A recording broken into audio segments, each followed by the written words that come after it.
the show must go on even in the cold, I guess.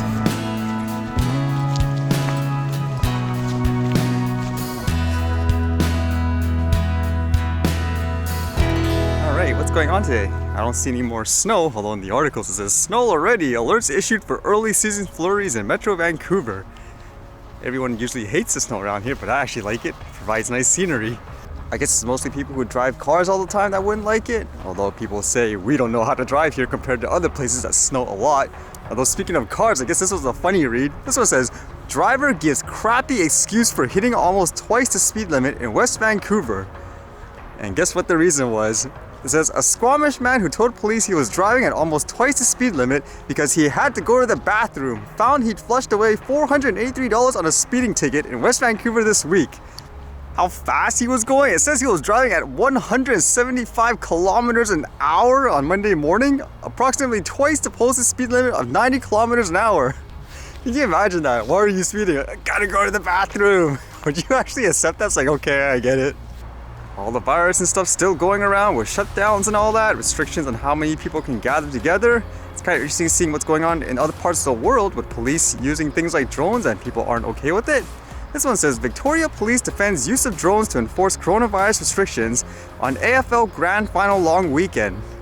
Victoria Police has sought to reassure the public about its plan to use drones to enforce coronavirus restrictions over the state's AFL Grand Final long weekend, promising it will not be using them to spy on private homes. Under the state's coronavirus restrictions, Melburnians are not allowed to have guests at their home, and residents of regional Victoria may only have 2 people visit them in their home each day.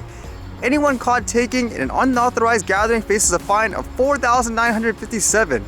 Holy cow, it's really that strict down there where you can't even have people visiting your home like a guest? That's crazy when I'm thinking about it. And it goes on to say, the force has been using drones for some time to help with, quote, situational awareness in places like beaches and parks where public gatherings could be held. It gives us real-time appreciation of crowd numbers, crowd behavior, and allows us to adopt policing tactics which are most appropriate to ensuring what's occurring at the location remains COVID safe.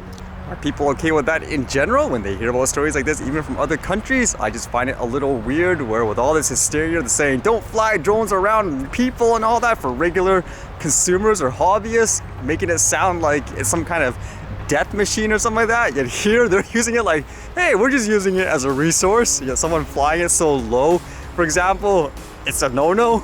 It makes me wonder whether or not people are going to assume anything flying in the air is going to be a, quote, police drone, and with that stereotype of spying and so forth, I guess it doesn't help in that sense, right? Because as demonstrated, a lot of people could use the tech in a good way, and not just like big authority figures should be able to use it, in my opinion. If you make it over the top, say it's dangerous, then technically they shouldn't be able to use it as well, correct? It makes me wonder during these times how many people were so extreme, for example, in terms of just basing it on media hysteria. Now whether or not they change their minds, saying, oh, this is not that bad after all.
Alright, see you guys later.